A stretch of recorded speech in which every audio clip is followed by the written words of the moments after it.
Good morning. I'm Aiden Taylor, Executive Director with Clay County CERT, and today I'm introducing National Preparedness Month, Week 1 for 2020, which is Make Your Plan Today.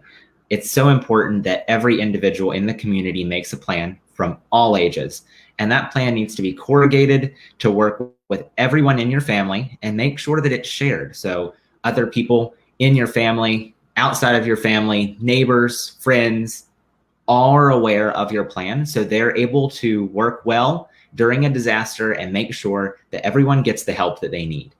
Today with us was going to be Denice Freeman, the Clay County CERT's Bureau for Community Planning and Preparedness's planning specialist. She had some technical difficulties, so she'll be coming to us later this evening. So make sure that you're in on the live video later this evening so you can make sure that you're able to view this wonderful information that Denice will bring us.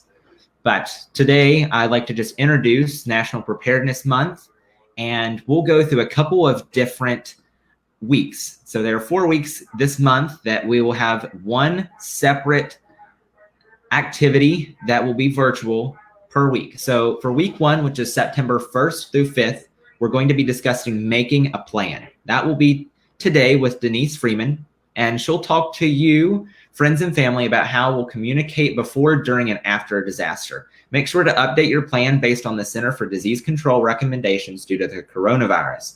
So COVID-19's definitely changed the way that we plan for emergencies, disasters, and crises. So make sure that you include that information in your plan. Week 2 will be September 6th through 12th, and that will be Build a Kit, and we'll have another wonderful expert joining us, and they'll talk about gathering supplies that will last for several days after a disaster for everyone living in your home. Don't forget to consider the unique needs each person or pet may have in case you have to evacuate quickly. Update your kits and supplies based on recommendations by the Center for Disease Control. So that another thing that's important is including a mask in your kit, and we'll have an expert that talks about that on week 2, and we'll bring that to you soon. On week 3, which is September 19th or 13th through 19th, that's prepare for disasters. So what are ways that we can limit the impacts that disasters have on you and your family? Know the risks of disasters in your area and check your insurance coverage. Learn how to make your home stronger in face of storms and other common hazards, and act fast if you receive a local warning or alert. And week 4, lastly, will be September 20th through 26th. We're going to teach youth about preparedness. So it's important that not only your adults have emergency planning and preparedness aspects, but also children. So talk to your kids about preparing for emergencies and what to do in case you are separated. Reassure them by providing information about how they can get involved. We're happy to announce that, unfortunately, due to COVID-19, we won't be able to have our usual preparedness activities that we do for September, but we are going to have them online. So thankfully, Denice has just been able to join us. So she's going to join us to talk for week 1 about building a kit and emergency preparedness, making that plan to make a difference. Here's Denice. Hi, Aiden. Hi, everybody. I'm a little lost. This is the first time I've ever done this, so y'all bear with me. It's very important that you discuss emergency plans with your family and formulate a plan that works for you guys. It would be best to Ready.gov offers a template, and it includes everything that you would need. It offers spaces for you to fill in, blanks for your numbers, for your emergency contact information. Where you meet up, you need to have a place to meet in your house, a place to meet in your community, and a place to meet outside of your town, because you never know what type of emergency you will incur. And Aiden, you want to jump in here on anything? No, that's great information, Denice. We can't stress how important it is, number one, just to make a plan. Once you make a plan, emergency preparedness pretty much stems from that plan. Building the kit is part of that plan. So planning what supplies you need. People in other states may not need the same things that we need here in Clay County, West Virginia, or other parts of West Virginia. So it's important to make sure that while formulating your plan, you also do a hazard or risk assessment to see what affects you the most. If you prepare for everything, you're going to be completely exhausted and not have the resources that you need, and there's going to be too much stuff to have to pilfer through to actually get what you need during that disaster. So it's important to make sure that you're prepared for as much that could happen, but only what's specific to your area. And don't forget to include if your household has any member has a disability, and to make special arrangements for that, medications, doctor's numbers, all that type of stuff. That's so important, Denice. I'm wonderful and very glad that you mentioned that, especially with the disabled populations, the elderly populations. It's important that they also have a couple of different special considerations, and that also stems down to animals. If you have animals inside your home, they also have special considerations that it's important that you and your family take those considerations, but also first responders and volunteers that will be assisting you. It's important that they know that information so they can ensure that everyone is out of that home, they're evacuated, they have the resources, medications, contact information that they need to give you proper care. And something a lot of people may, with times being the way they are, oftentimes children live with their parents, and I'm talking about adult children live with their parents, or they're taking care of their elderly parent.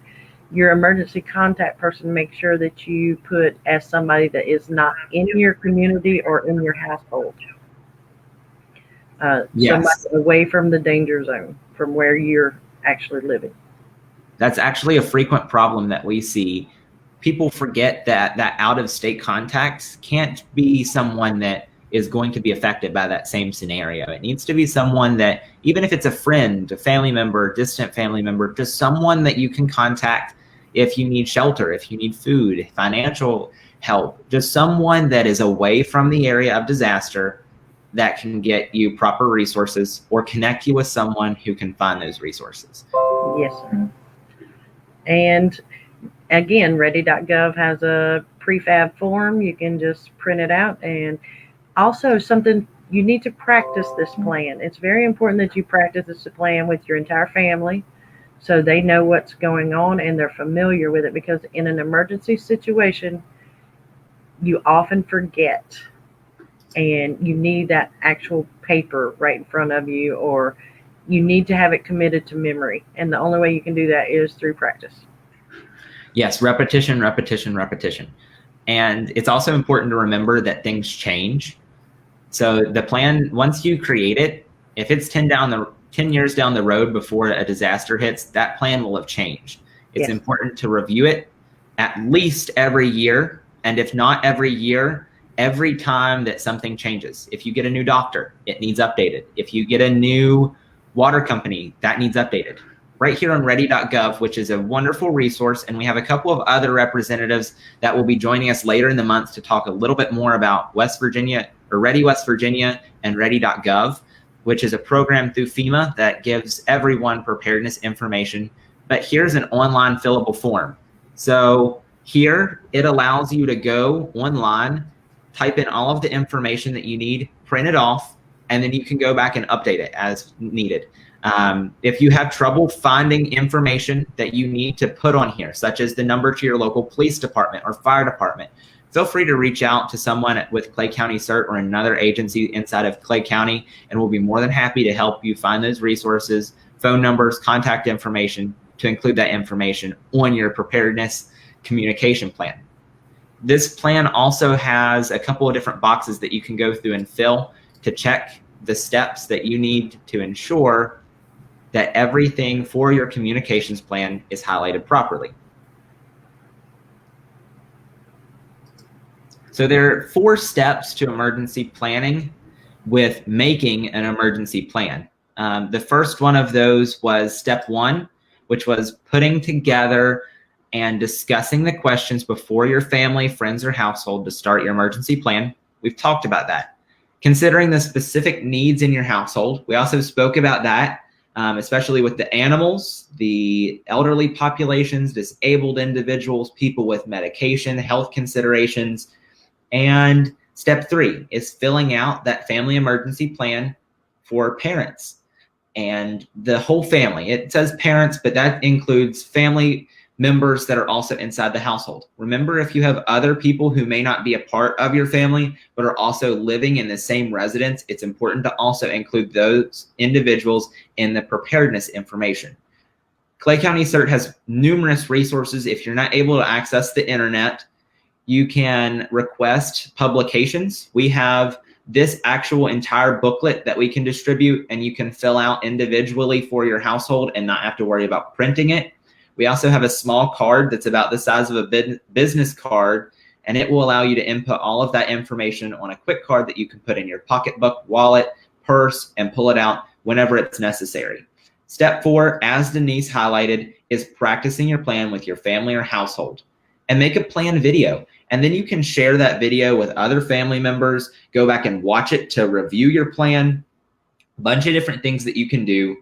And remember always, especially with the COVID-19 pandemic currently, disasters don't wait, so make your plan today. That's the whole theme of this year's month for emergency preparedness in 2020. Just because we're under a COVID-19 pandemic, it's important that we continue to prepare. So I want to leave everyone with a message from Clay County CERT. We're here to help you prepare. We want to make sure that you have all of the resources that you need. And we just want to remind you that if you want to get these resources, but you don't necessarily want to talk to someone or you don't have a communication method, always feel free to reach out to ready.gov online. It's just ready.gov. And they have so many resources on their website, not only for National Preparedness Month, but also for just general preparedness topics, specific hazards, whether that's flooding, whether that's thunderstorms, lightning, different types of things. All of that information is highlighted there, easy for you to access. Thank you everyone for joining us. We hope that everyone enjoys working with us this month for National Preparedness Month 2020. Next week, which will be building a kit, we have another special individual that will be joining us to discuss that topic. Thank you everyone for joining us. Have a wonderful evening and stay safe.